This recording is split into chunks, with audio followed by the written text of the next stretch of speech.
Os problemas mentais, eles confiscam a consciência, sabe? Uma depressão profunda é alguma coisa devastadora e tem uma gravidade imensa. O problema, por não ser imediatamente constatável, aí é entendido muitas vezes na ignorância do senso comum como frescura, etc. Meu pai tentava de tudo, e eu fiz práticas esportivas, assim, eu era particularmente ruim, né, assim...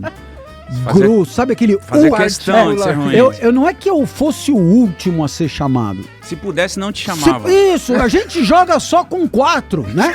5, não precisa nem como café com leite. Eu fico preocupado quando eu era criança. Vai pro inferno. Se masturbar, vai pro inferno. E eu falo, meu Deus, tô condenado demais. De fato, tomara que essa regra... Tenha mudado. Tenha mudado. Isso é legal, já vou começar com esse gancho, Mítico, porque ali a gente lembra de muita coisa, mas não lembra de cuidar da saúde. Uhum. Por que a gente dá importância a amenidades e não foca na gente, no bem pra gente?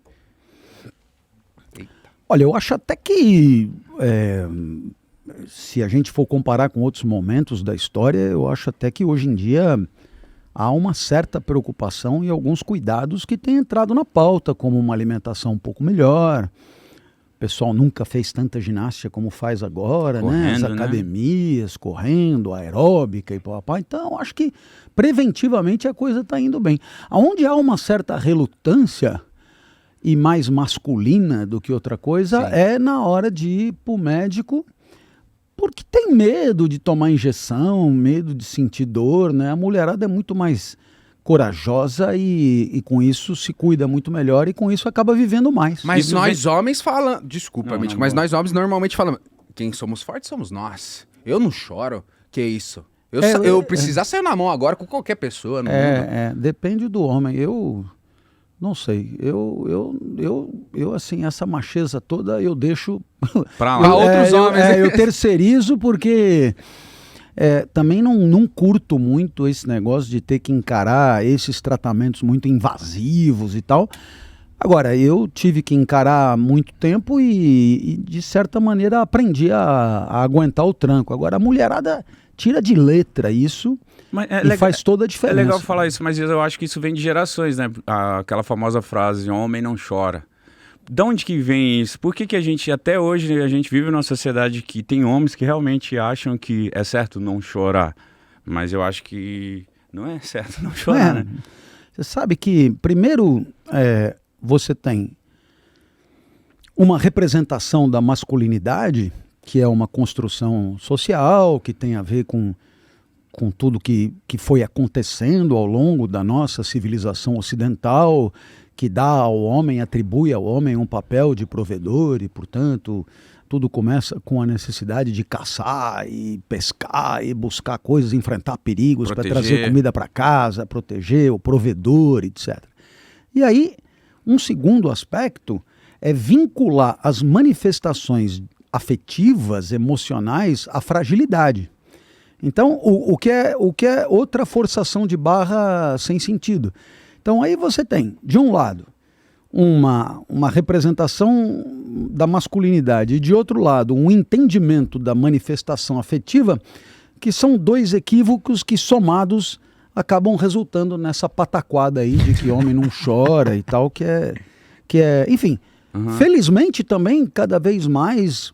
os homens estão se sentindo autorizados a revelar suas fragilidades sem que isso comprometa sua virilidade, nada disso. E aí eu acho que com isso vai ser super libertador também para o homem e redentor, assim, para que ele possa chorar na hora que estiver triste sem nenhum problema. É muito louco. Posso citar um exemplo? Hoje eu fui na... Chorou? Não, chorei na psiquiatra. Eu fui na psiquiatra, também faço terapia, né? Só que hoje eu fui na psiquiatra cedão. E aí, falando de homem, eu cheguei... Aí, na hora que eu cheguei em casa, tava ouvindo o som mó alto e de boa, assim, no carro. Aí o porteiro olhou assim e falou assim... Onde você tava? Zoando, né? Que era cedo. Eu falei, fui no psiquiatra. Aí ele fez assim... Aí eu falei, que foi? Ele, tadinho. Eu falei, não, tô bem, é só pra manter, é só pra cuidar da saúde mesmo. É tipo... É tipo, aí eu explicando pra ele, é tipo um carro velho que tem que ir lá na revisão e mantendo. Ele, você não é porque você tá doido, não? Eu falei, não, eu já tava. Agora eu tô suave, é pra manter. Aí ele, tá, beleza. Mas eu vejo que tem muitos homens, realmente, quando eu falei que eu tava na psiquiatra, ele... Nossa, coitado, né? Tá zoado. Então eu falei, tem muita gente que olha ainda dessa forma, principalmente os homens. Outro entendimento completamente equivocado, né? Porque as questões de saúde mental são infinitamente complexas e de muitos matizes, e a tal da loucura, né? É só um aspecto possível de todos os problemas mentais que a gente pode ter ao longo da vida. Inclusive, alguns desses problemas mentais podem decorrer de simples composição química do cérebro que precisa ser corrigida e tal. Nada tem a ver com aspectos morais ou de coragem ou de mimimi das pessoas envolvidas. É apenas uma questão de que está faltando zinco, sei lá, está faltando magnésio e às vezes você corrige isso e a pessoa ganha um outro viver, uma outra perspectiva, porque os problemas mentais, eles confiscam a consciência, sabe? Uma depressão profunda é alguma coisa devastadora e tem uma gravidade imensa. O problema é que quando você bate a canela na quina da cama e quebra a canela, é visível, né? Vai lá no ortopedista e tal, e ninguém discute que precisa ir no médico porque está lá o osso exposto. Agora, um problema infinitamente mais grave, mas por ser invisível, né? Por não ser imediatamente constatável, aí é entendido muitas vezes na ignorância do senso comum como frescura, etc., mas também eu acredito que pouco a pouco isso deva ser revisitado e as pessoas pouco a pouco podem ganhar consciência da gravidade desses problemas e do quanto a consulta a um profissional que estudou a vida inteira para isso é fundamental, porque o ganho de vida que você pode ter com um diagnóstico correto e uma medicação adequada é alguma coisa redentora e absolutamente indispensável para continuar vivendo, né? Muitas e muitas vezes o problema nem é tão difícil assim de ser corrigido, mas se não tiver na mão de alguém qualificado e competente para isso, enfim, você se arrasta numa tristeza crônica que é deplorável. Clóvis, eu tenho muita curiosidade para saber, quando você era um pequeno Clovinho, o que você queria ser? Queria trabalhar com o quê? Até os 13 anos, total indiferença, sabe? Interessante como eu ouço muitas vezes as pessoas dizerem que a felicidade é um estado de vida inerente à infância. Alguns dizem que é por conta da ingenuidade, outros dizem que é por conta da responsabilidade reduzida, outros dizem, cada um diz uma coisa, mas que na infância é que a gente é feliz, né? E tal. Eu lamento, mas assim, a minha trajetória, a minha avaliação da minha própria trajetória não indica isso. Até os 13 anos eu me arrastei, na verdade. Sério, meu irmão? Mas como você arrastou de... assim, tudo na era... Na escola, como que era você na escolinha? Era apático. Você já era um mini filósofo já na escola? Não, assim, acho que gostava de ver e ler coisas que não eram do currículo, mas isso também era muito porque eu era filho único de pais idosos, então eu era muito solitário e os livros faziam companhia para mim. Então eu ia e algumas coisas me chamavam a atenção. Eu me lembro desde muito cedo, eu me lembro na escola, era moleque de tudo, né? No ginásio, que é o atual Fundamental 2, né? eu descobri um tal de Anselmo, da Idade Média. Daí eu comecei a ler e eu, de vez em quando, tirava uma frase assim e lia, né? Pô, eu já tinha fama de maluco com aquelas frases, então, né? E aí, muitos professores, viu? Se você continuar assim, vou te pôr para fora da sala, né? E assim, esse apreço que eu tinha pelas abstrações não só não era incentivado, como muitas vezes era atravessado com ameaça de punição. Mas alegava que era o quê? Esse menino tá viajando. Não é normal. Quem te deu isso para ler? Eu falei, estava na biblioteca, eu só fui lá e tirei. Precisamos ver na biblioteca o que estão entregando para as crianças e tal. E olha, era colégio católico e Anselmo era santo, Anselmo. Então, não é que eu estivesse lendo literatura pervertida. Não, eu estava lendo coisa absolutamente... Mas o que te encantava nesse momento, nessa época? O que te encantava ler sobre o Anselmo? A reflexão sobre a vida já, sabe? Assim, de certa maneira, tudo aquilo que ameaçava dar sentido a uma existência que até então não tinha sentido nenhum, sabe? Nada encantava e nada parecia que ia encantar, sabe? Então, meu pai tentava de tudo, eu fiz práticas esportivas e assim... Não mandava bem? Futebol, vai. Eu era particularmente ruim, né? Assim, grosso, sabe aquele... Fazer questão de ser ruim. Não é que eu fosse o último a ser chamado. Se pudesse, não te chamava. Isso, a gente joga só com 4, né? 5, não precisa nem como café com leite. Bola é estratégia pra gente. Nem como cone, sabe? Nada assim, nem no gol, nada. Mascote. Nada. Então, eu era particularmente ruim. A natação era onde eu me saía um tiquinho melhor. E aí me botavam para treinar e os treinamentos eram exaustivos e cansativos e violentos e assim, e o que é pior, né, é que na hora de competir, nas raríssimas vezes que eu fui contemplado com alguma premiação, eu não via graça nenhuma em ter sido contemplado. Sabe quando você pega a medalha? Pra quê? Você pega a medalha e faz assim, vum, e joga na piscina, assim. Então, né, quer dizer, não... Mas cadê a medalha? Joguei fora. Esse moleque é uma desgraça. E, porra, a única vez que ele ganha alguma coisa, ele nem trouxe, jogou fora. Que porra e tal. E aí, eu tinha 13 anos e o cara resolveu, o professor, que o curso seria de seminários dados pelos alunos, né? Eu não sei propriamente porque aquela deliberação nem era muito comum naquela escola e eu entendi aquilo num primeiro momento como mais um suplício a enfrentar, né? E era individual, até que chegou o meu dia, né? E eu ia falar sobre o petróleo. Meu Deus, com 13 anos? Petróleo, onde que tem, papapá e tal. Aí eu subi no palquinho e eu comecei a falar, e isso dividiu a vida em 2. Né? Mas com 5 minutos, dividiu a vida em 2. Porque pela primeira vez eu gostei de estar onde eu estava. Né? Pela primeira vez eu não queria que o tempo passasse, eu não queria sair dali, eu não queria, como acontecia sempre. Né? Então, sei lá, me lembro de ir com meu pai no Morumbi, sabe?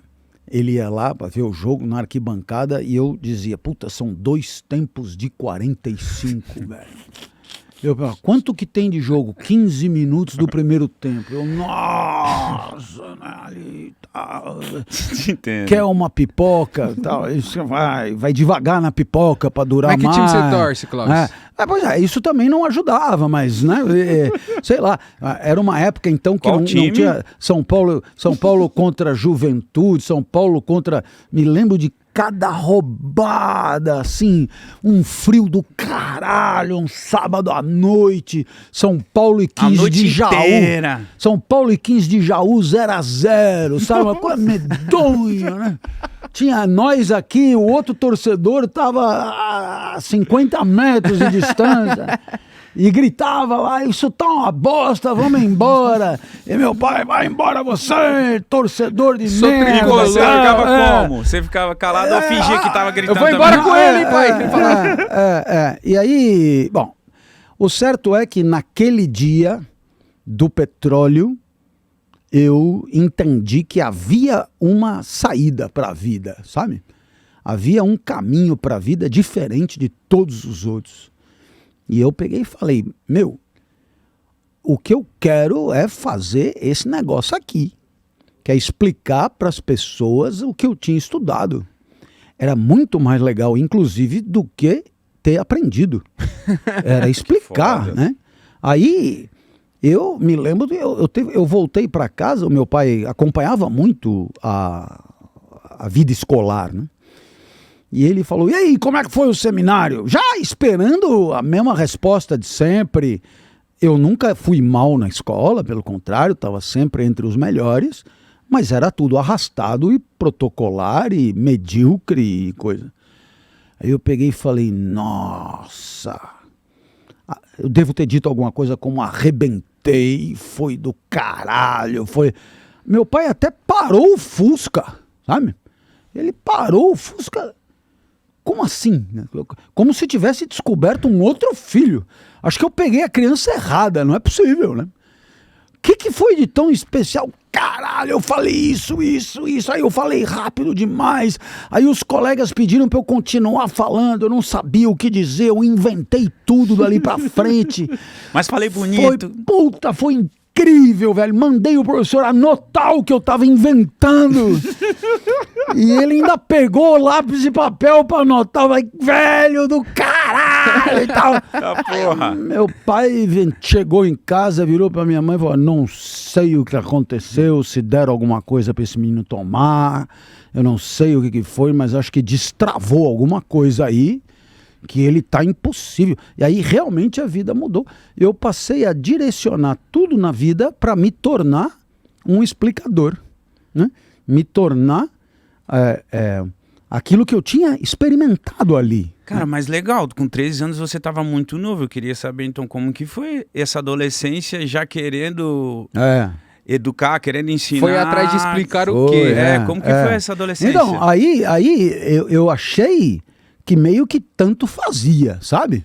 Porque a galera vinha me pedir explicação antes da prova, aí juntava mais gente, aí tinha a sala cheia e eu dando aula de revisão antes da prova, né? Aí eu comecei a fazer isso regularmente. Você não cobrava para ganhar dinheiro? Não, nem, é do amor, né? Nem era.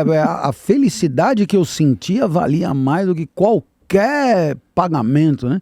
E então eu fiquei, digamos, sustentado pelo olhar dos outros, né? Aquilo que eu achava que era legal, os outros também achavam que eu fazia legal. Então, juntou Lé com Cré, juntaram duas coisas fundamentais. E aí os professores começaram a te entender, começaram a te apoiar, começaram a entender que você era um auxílio ali dentro da sala? Alguns até faziam propaganda, sabe? Se não entendeu, depois o Clóvis explica e tal. Né? Isso é... Aí se um aluno tirou uma onda. Aí eu comecei a estudar pra se aparecer. Pra me... Exato. Exatamente. Dá uma aula melhor que o professor. Né? Aí foi foda, porque aí eu me preparava para ir além do que eu anotava o que o professor tinha feito, e eu, na hora de dar a minha aula, eu dizia, olha, o professor disse isso, e é por isso que você não entendeu. Então eu vou explicar de outro jeito para você ver como você vai entender melhor. E aí eu fazia de outro jeito. Pelo fato de você ser aluno, você queria... essa explicação como se fosse um aluno. Tipo, a facilidade de você ser aluno, né?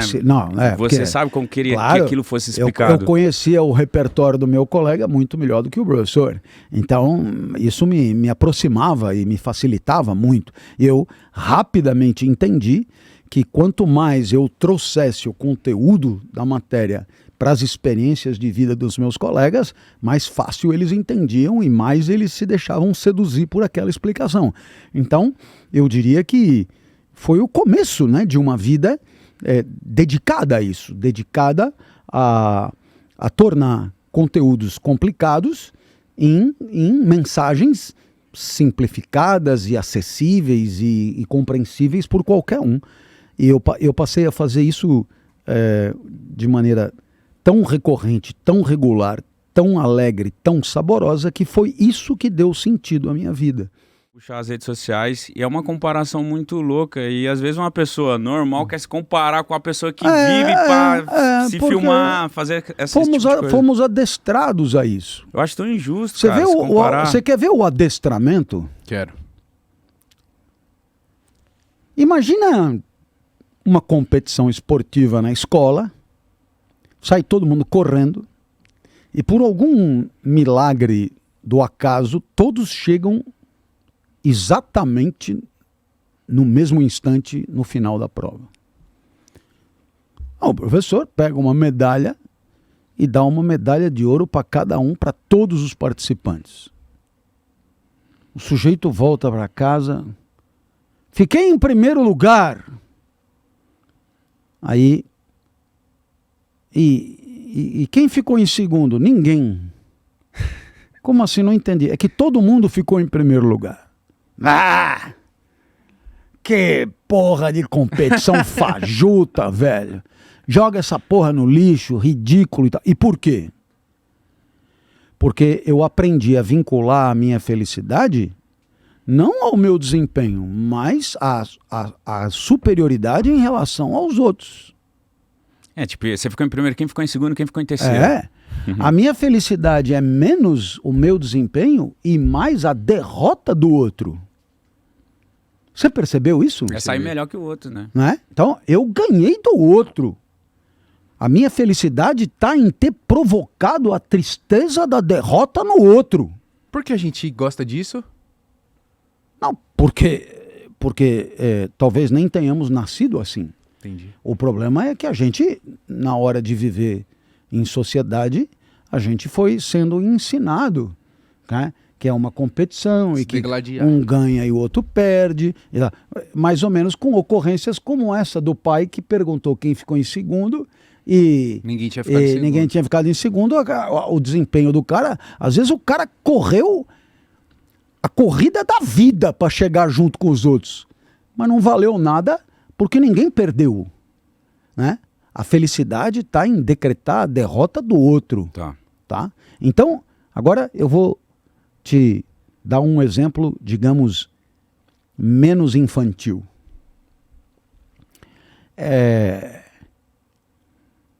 Você imagina que uma sociedade tenha recursos e que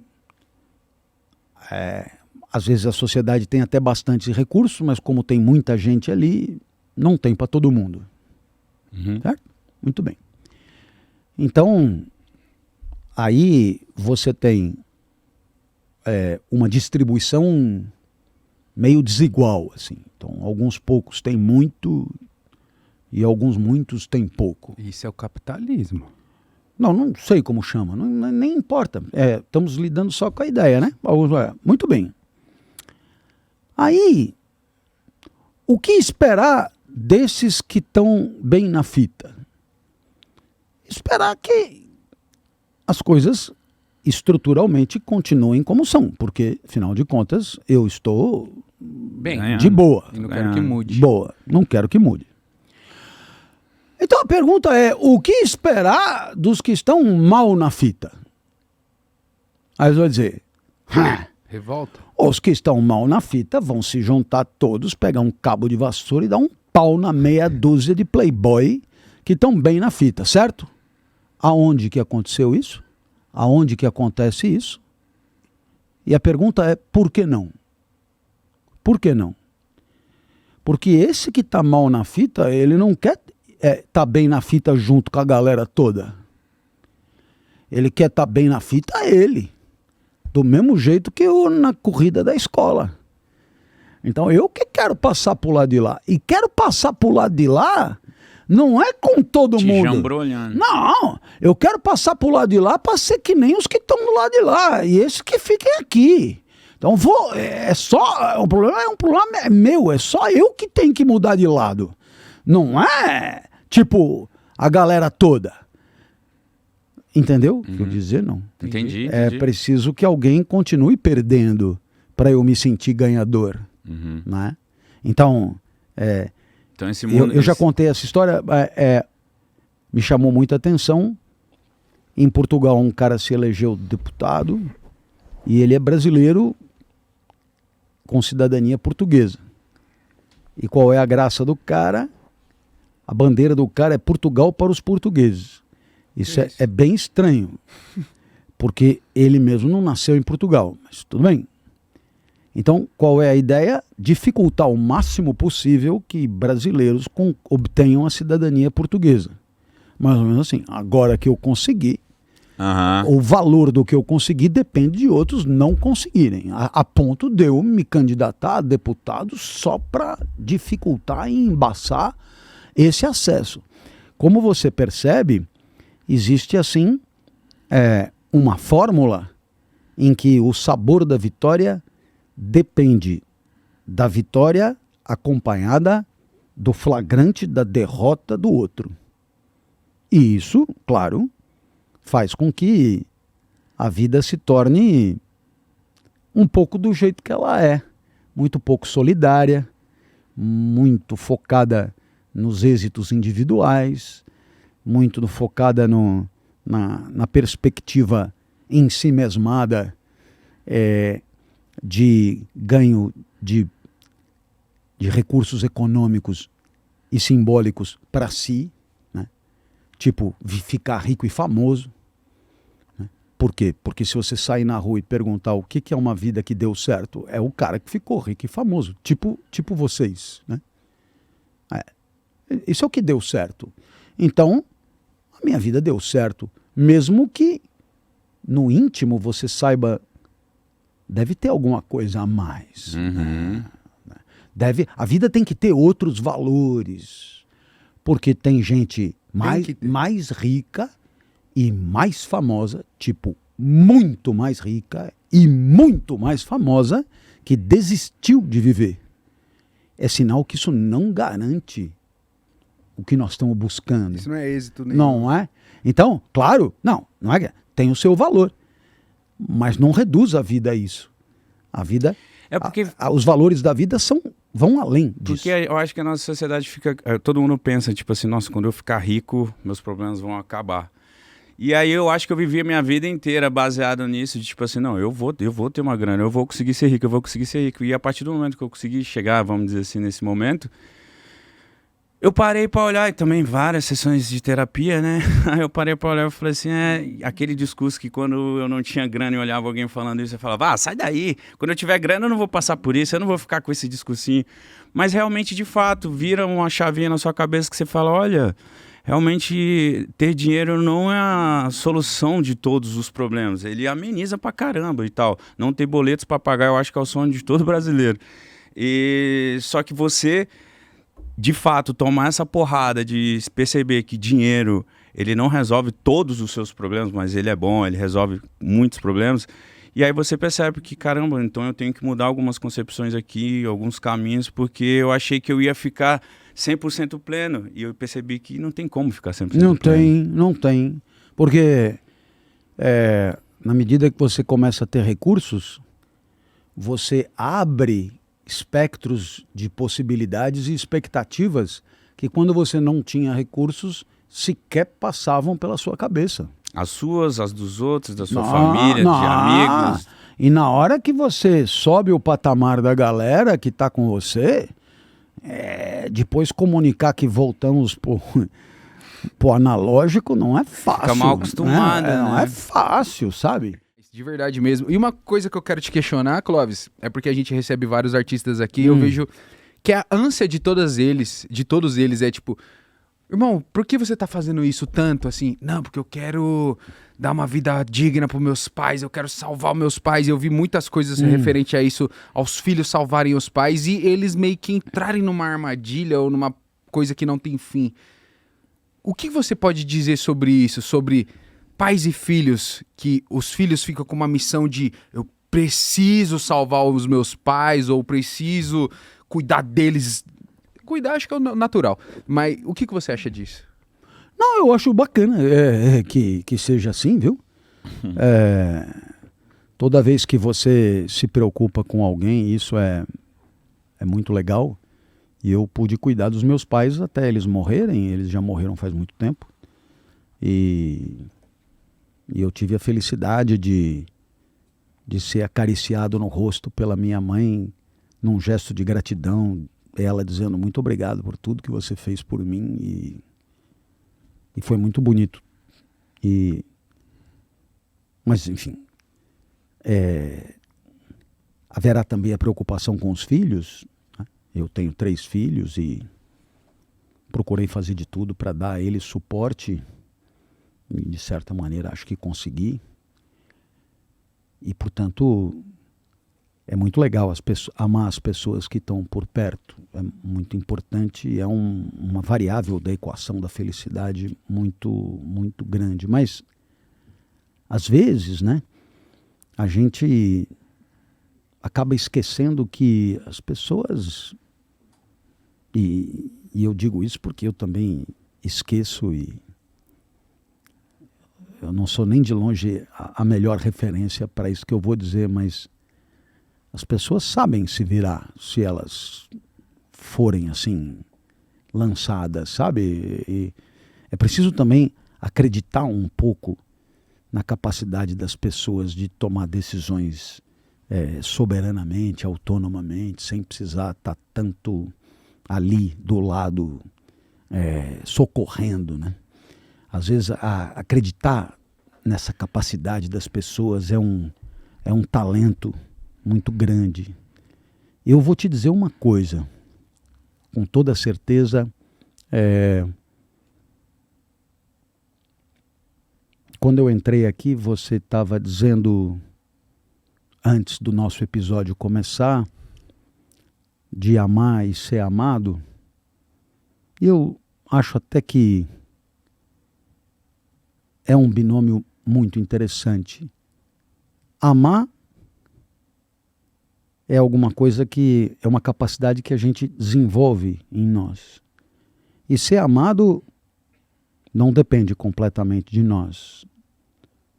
Então, eu diria que existe um binômio, a capacitação para o amor e a sorte de ser amado.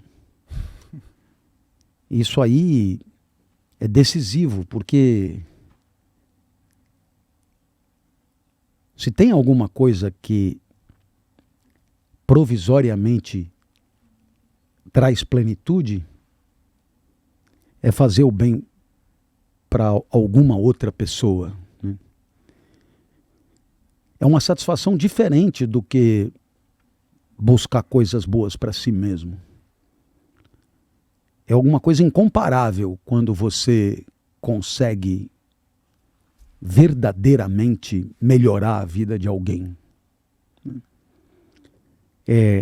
Você tem uma sensação que é diferente da sensação de ter melhorado a própria vida.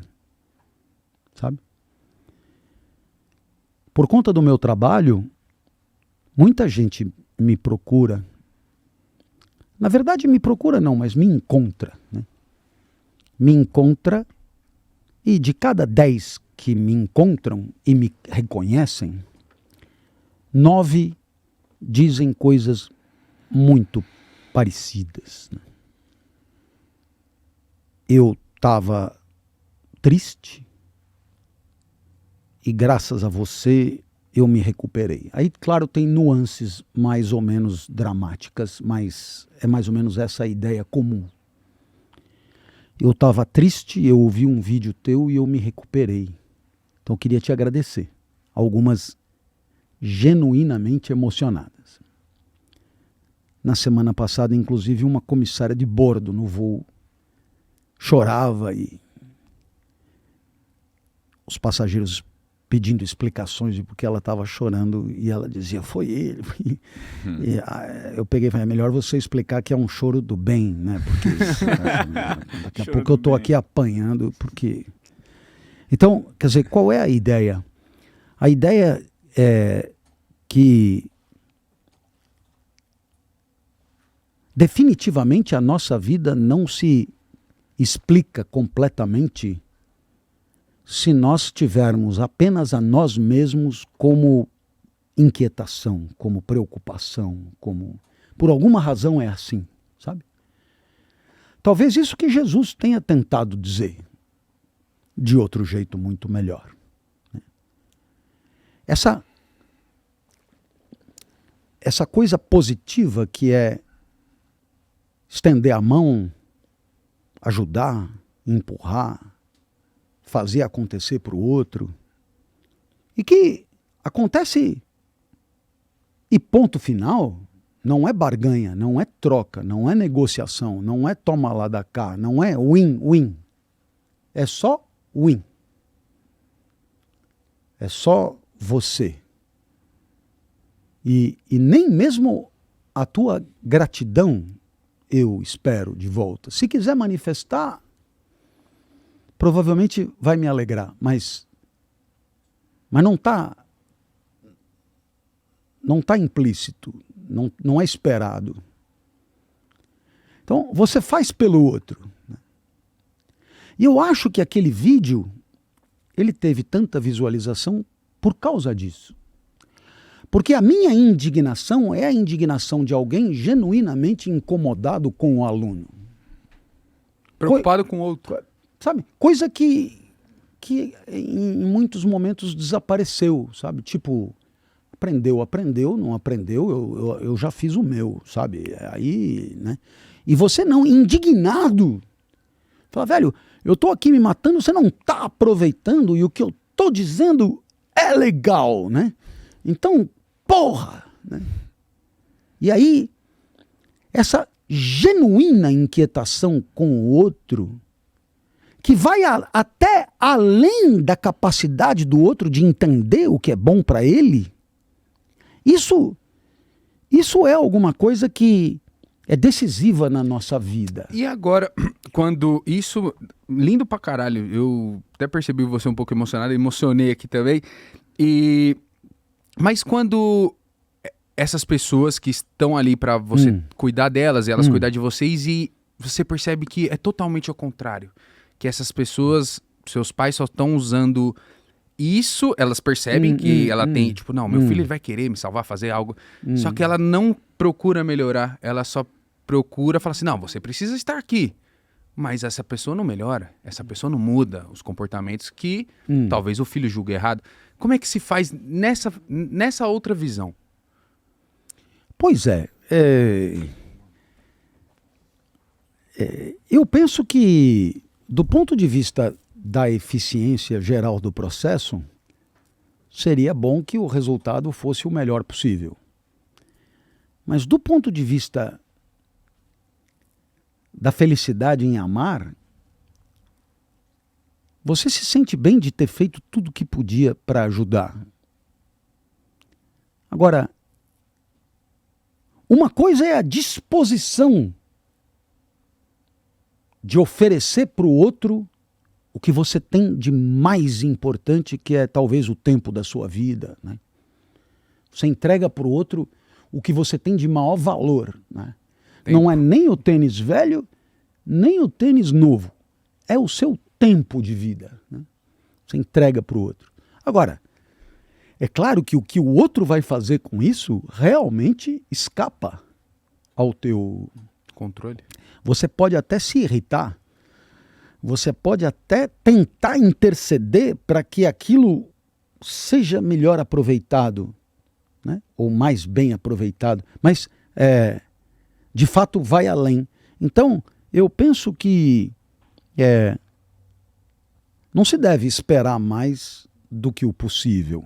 O amor, ele é uma disposição espiritual em que você entrega o que tem de melhor. Mas a partir daí, as energias do mundo ganham autonomia e você pouco ou nada pode fazer. Então, por mais que eu tenha me empenhado, meus pais faleceram e eu lutei contra isso tanto num caso como no outro. Em alguns momentos eles entenderam o que eu tentei fazer, em outros momentos entenderam menos, mas, de qualquer maneira, eu Não por uma questão assim de mera responsabilidade, mas por uma questão afetiva mesmo. Entendi que amei os meus pais no topo da minha elevação espiritual. Discurso muito comum é esse: eu fico tão pouco tempo com o meu filho que eu não quero perder tempo com bobagem, com tristeza, com não sei o que, com não sei o que lá, então eu quero só alegria. Só o melhor. Só alegria. Então aí você anula uma dimensão relevante, civilizatória, que é a da educação materna e paterna, em nome de uma fictícia horizontalidade que não deve ser assim. Porque o amigo é o amigo. Esse é o colega de classe, é o camarada, é o chapa, é não sei o que e tal. Existe essa figura e ela é importantíssima. Mas o pai é amigo e muito mais. E esse muito mais, ele poderá exigir um comportamento de severidade, de rigor e de imposição, porque uma criança não deve poder fazer tudo o que deseja. Porque não é assim que a banda toca. Mas se o adulto não for protocolar nessa parte, o pai ou a mãe, a criança cresce e não volta também. Ou não? Não entendi a pergunta. Como não volta? Se o pai não fizer tudo isso, de ser um cara amigo, aparar as arestas, só negligenciar e ficar só no eu sou seu pai, eu sou seu pai, só no título, a criança também ela percebe algumas hipocrisias. Não? Sim, é possível que sim. Entenda, hoje em dia fala-se muito em geração X, Y, Z, W, dá-se letras em função do ano que a pessoa nasceu. Obviamente, os traços de personalidade adulta de uma pessoa nada tem a ver com o ano que ela nasceu. Tem a ver com o tipo de educação que ela teve. E não é porque você está em 2025 que você tem que educar à moda de 2025. Porque existe uma soberania de inteligência. É claro que existe um entendimento contemporâneo que você não pode usar da violência física para constranger a criança a fazer isso ou aquilo, coisa que era legítimo em outros tempos. Ótimo, esse é um entendimento aceito por todos. O direito já chancelou e está tudo certo. Mas é evidente que há outros meios de você educar mesmo. No sentido de criar um hábito em agir de um modo que num primeiro momento não é natural. Então, existe uma dimensão antinatureza na educação. Sabe? Ao mesmo tempo que você tem que potencializar a natureza, procurando encontrar focos de excelência, de potencialidades mesmo, talentos, etc., você tem que criar hábitos antinatureza. Ou seja, a certeza de que você não pode passar a mão em tudo que você acha que vai te dar prazer, porque não é assim que se faz. Não é assim que se faz. Né? Então, eu me lembro de uma educadora muito amiga de um colégio de elite de uma cidade do interior que me disse: eu estou com um problema, eu estou com um menino já caminhando para a adolescência e que tem o hábito de agarrar os seios das professoras, né? Bom, você está com um problema mesmo, porque isso já tinha que ter sido impedido há muito tempo, né? Quer dizer, um bebê, ok, né? Ele procura alimento. Alimento e tal, né? A partir daí, houve um gap aí, um delta de deseducação que pode ter consequências nefastas. Então, de fato é um problema contemporâneo que resulta de uma deseducação pretérita.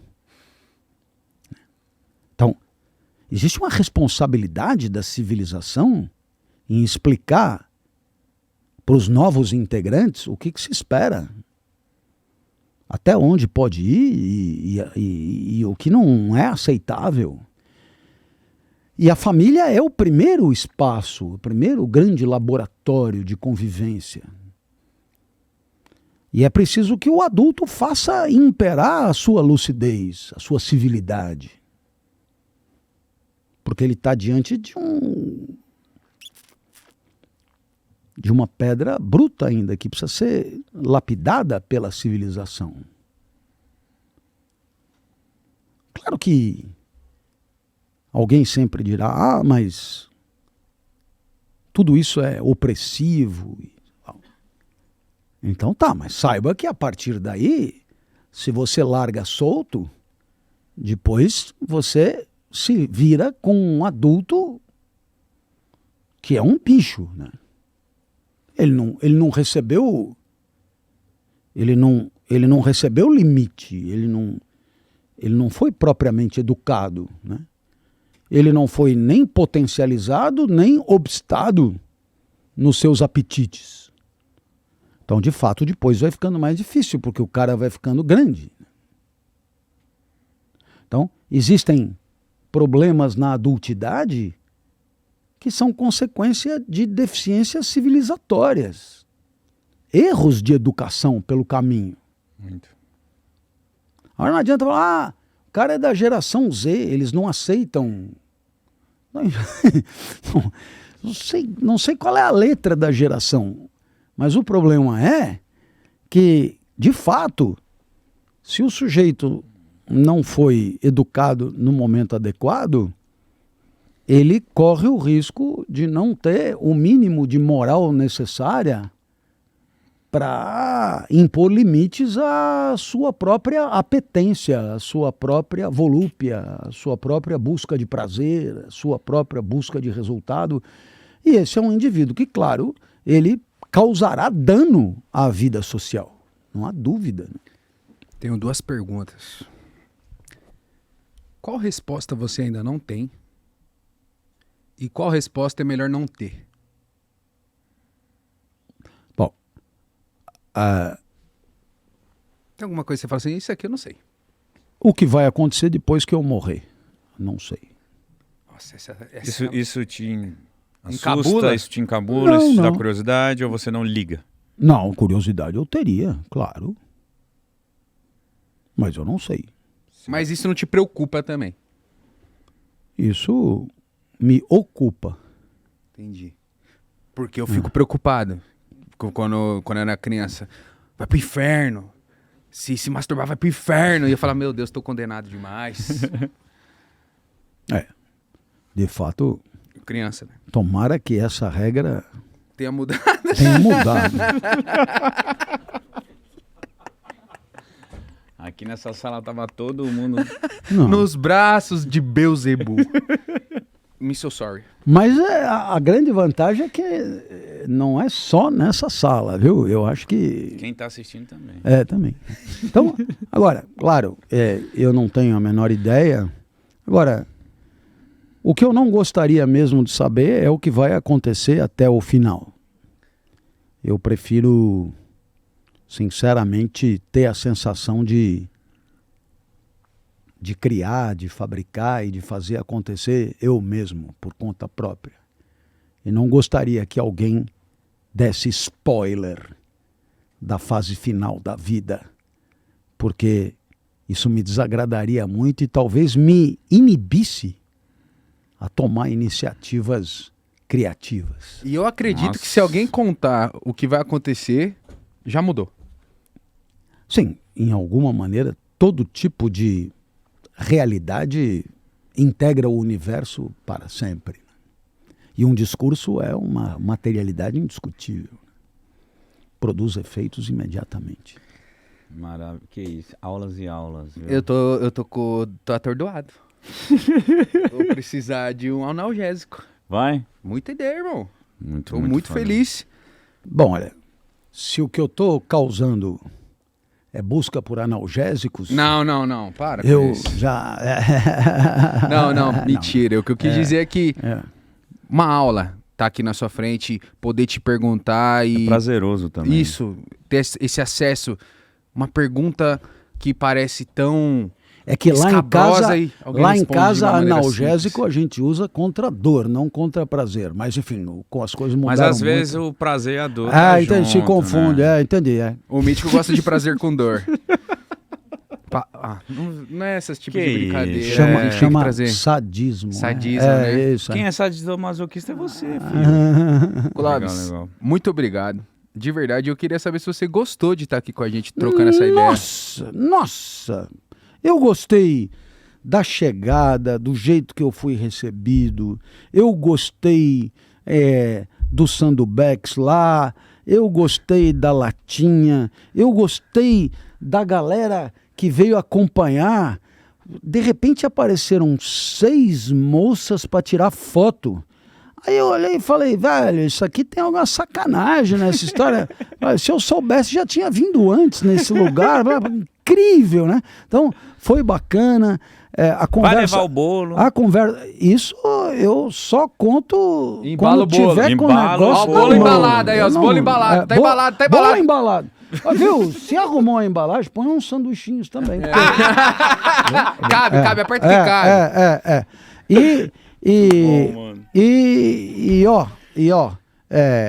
eu digo sempre uma coisa.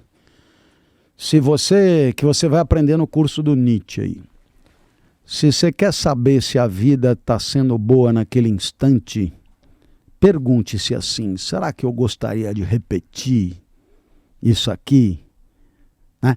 Por exemplo, o primeiro beijo na pessoa amada, você obviamente quer repetir. Né? Lasanha.